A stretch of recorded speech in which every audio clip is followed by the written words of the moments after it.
ഗസയിൽ ഒന്നാം ഘട്ട വെടിനിർത്തൽ മറ്റന്നാൾ അവസാനിക്കുകയാണ്. രണ്ടാം ഘട്ട വെടിനിർത്തലിലേക്ക് കടക്കുമോ എന്നാണ് ലോകം ഉറ്റുനോക്കുന്നത്. ആദ്യഘട്ടത്തിൽ കരാറിൽ പറഞ്ഞതുപോലെ തന്നെ ബന്ദിമോചനമടക്കം വിജയകരമായി തന്നെ പൂർത്തിയായിട്ടുണ്ട്. യുദ്ധത്തിനിടെ ഇസ്രായേൽ തട്ടിക്കൊണ്ടുപോയ 24 കുട്ടികളടക്കമുള്ളവരുടെ മോചനം വൈകുന്നതിൽ ചെറിയ ചില ആശങ്കകളൊക്കെ ഈ അവസാന നിമിഷവും നിലനിന്നിരുന്നുവെങ്കിലും അല്പസമയം മുൻപ് അവരെയും ഇസ്രായേൽ മോചിപ്പിച്ചിരിക്കുകയാണ്. എന്തായാലും ഒന്നാം ഘട്ട വെടിനിർത്തൽ ശനിയാഴ്ച അവസാനിക്കുമ്പോൾ രണ്ടാം ഘട്ടത്തിന് ഇസ്രായേൽ തയ്യാറാകുമോ എന്ന് തന്നെയാണ് ചോദ്യം. എന്തായാലും ഈജിപ്ത് അതിർത്തിയായ ഫിലാഡൽഫി ഇടനാഴിയിൽ നിന്ന് ഇസ്രായേൽ പിന്മാറുക എന്നതൊക്കെയാണ് രണ്ടാം ഘട്ടത്തിലെ പ്രധാനമായി നടക്കേണ്ട കാര്യങ്ങൾ. പക്ഷേ ഫിലാഡൽഫി ഇടനാഴിയിൽ നിന്ന് പിന്മാറില്ല എന്ന് ഇസ്രായേൽ പ്രധാനമന്ത്രി ബെന്യാമിൻ നെതന്യാഹു പ്രഖ്യാപിക്കുകയും ചെയ്തിട്ടുണ്ട്. അപ്പോൾ ചില ആശങ്കകൾ ഇപ്പോൾ നിലനിൽക്കുന്നു. സമാധാനം തുടരുമോ? ഗസയിൽ രണ്ടാം ഘട്ട വെടിനിർത്തൽ സാധ്യമാകുമോ എന്നാണ് പരിശോധിക്കുന്നത്. BK സുഹൈൽ ചേരുന്നു ഇന്റർനാഷണൽ ഡെസ്കിൽ നിന്ന്. സുഹൈൽ, രണ്ടാം ഘട്ട ചർച്ചയിലേക്ക് കടന്നിരിക്കുകയാണ്. അതിലുള്ള നീക്കങ്ങളൊക്കെ സജീവമായിട്ടുണ്ട്. കെയ്റോയിലേക്ക് ഇസ്രായേൽ സംഘത്തെ അയക്കുന്നു എന്നൊക്കെ റിപ്പോർട്ടുകളൊക്കെ ഉണ്ട്. എന്തൊക്കെയാണ് പുതിയ അപ്ഡേറ്റ്സ്? ഒന്നാം ഘട്ട വെടിനിർത്തൽ 42 ദിവസമായിരുന്നു. അത് ശനിയാഴ്ച അവസാനിക്കുകയാണ്. അതിൽ 33 ബന്ദികളെ വിട്ടയക്കാൻ ഹമാസിന് സാധിച്ചിരിക്കുന്നു. അവർ വെടിനിർത്തലിന്റെ ഭാഗമായുള്ള എല്ലാ കരാറുകളും കൃത്യമായി തന്നെ പാലിക്കാനും ഹമാസ് സന്നദ്ധമായി. പക്ഷേ ഇസ്രായേൽ എപ്പോഴും ബന്ദികളെ വിട്ട് നൽകുന്നതിന് പകരമായി ഫലസ്തീൻ തടവുകാരെ വിട്ടു നൽകുന്നത് ഏറ്റവും അവസാന സമയത്തേക്ക് വെക്കുന്നത് നമ്മൾ കണ്ടു. ഇന്ന് നമ്മൾ കണ്ടത് 24 കുട്ടികളടക്കം ഏറ്റവും അവസാന സമയത്താണ് അവർ വിട്ടയച്ചത്. വലിയ അനിശ്ചിതത്വങ്ങൾ അതിൻ്റെ ഭാഗമായി ഉണ്ടായി.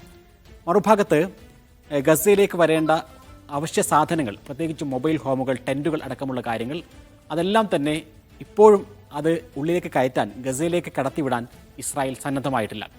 ഏതായിരുന്നാലും ഇനി രണ്ടാം ഘട്ട വെടിനിർത്തൽ അത് സാധ്യമാകുമോ എന്നുള്ള ചർച്ചയാണ്. ഇസ്രായേൽ അതിന് സന്നദ്ധമല്ല എന്ന തരത്തിലുള്ള വാർത്തകൾ പലതവണ സൃഷ്ടിച്ചിരുന്നു. ഇപ്പോൾ ഏതായിരുന്നാലും രണ്ടാം ഘട്ട വെടിനിർത്തലിലേക്ക് പോകാൻ, ആ ചർച്ചകൾ തുടരാൻ ഇപ്പോൾ ഇസ്രായേൽ പ്രധാനമന്ത്രി ബെന്യാമിൻ നെതന്യാഹു അവരുടെ ടീമിനെ നിർദ്ദേശിച്ചിരിക്കുന്നു. അടുത്ത ദിവസം തന്നെ കൈറോയിലേക്ക് ഇവരെത്തും എന്നാണ് നമ്മൾ പ്രതീക്ഷിക്കുന്നത്. അങ്ങനെയാണെങ്കിൽ രണ്ടാം ഘട്ടത്തെക്കുറിച്ചുള്ള ചർച്ചകൾ നടക്കും. രണ്ടാം ഘട്ടം ആരംഭിക്കേണ്ടത് അടുത്ത ഞായറാഴ്ചയാണ്. അതിന് മുമ്പ് ഒരു തീരുമാനത്തിലേക്ക് എത്തേണ്ടതുണ്ട്. രണ്ടാം ഘട്ട വെടിനിർത്തലിൽ പ്രധാനമായും വരുന്നത് ഇസ്രായേൽ സേനയുടെ സമ്പൂർണ്ണമായ പിന്മാറ്റമാണ്.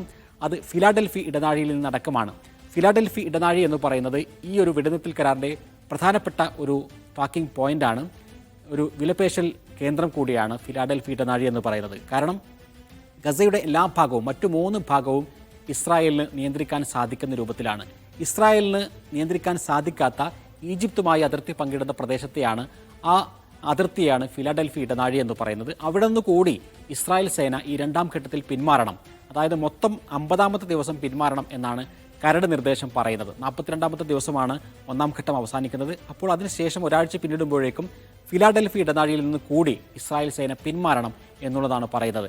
അത് പലതരത്തിൽ ഇനി രണ്ടാം ഘട്ടത്തിൽ വരുന്നത് പ്രത്യേകിച്ചും സൈനികരായ ബന്ദികളാണ്. അവരിൽ എത്ര പേർ ജീവിച്ചിരിപ്പുണ്ട് എന്നുള്ള കാര്യം വ്യക്തമല്ല.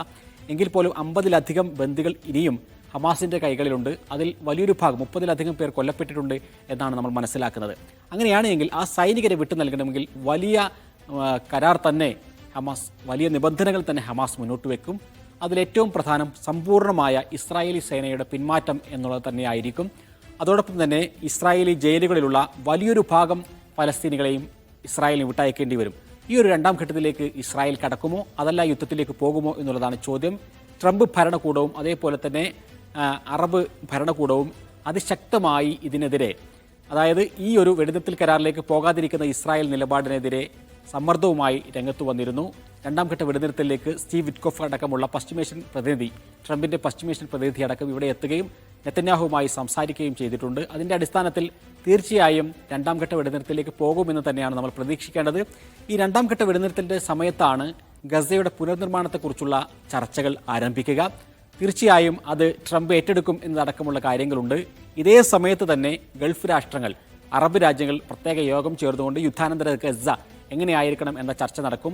ഹമാസ് ഇല്ലാത്തൊരു ഭരണകൂടം എന്നുള്ളതാണ് അമേരിക്കയും ഇസ്രായേലും പല അറബ് രാജ്യങ്ങളും മനസ്സിൽ കാണുന്നത്. അത് നടക്കുമോ? അതിന് ഹമാസ് സമ്മതിക്കുമോ?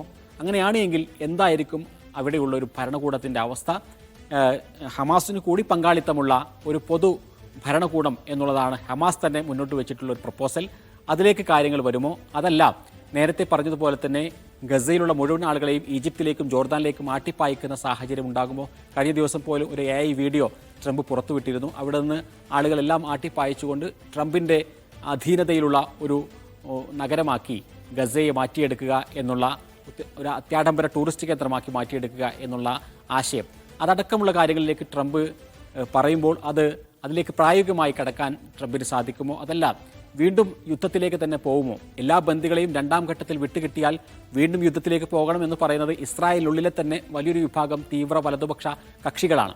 പ്രത്യേകിച്ചും നെതന്യാഹുവിന്റെ ഒപ്പം ഭരിക്കുന്ന പല പാർട്ടികൾക്ക് തന്നെ ഈ ഒരു വെടിനിർത്തലിന് സന്നദ്ധമല്ല. അവർ ഗസയെ പൂർണ്ണമായും ഇല്ലാതെയാക്കുക, ഹമാസിനെ പൂർണ്ണമായി ഇറാഡിക്കേറ്റ് ചെയ്യുക എന്നൊക്കെയുള്ള മുദ്രാവാക്യങ്ങൾ മുഴക്കുന്നവരാണ്.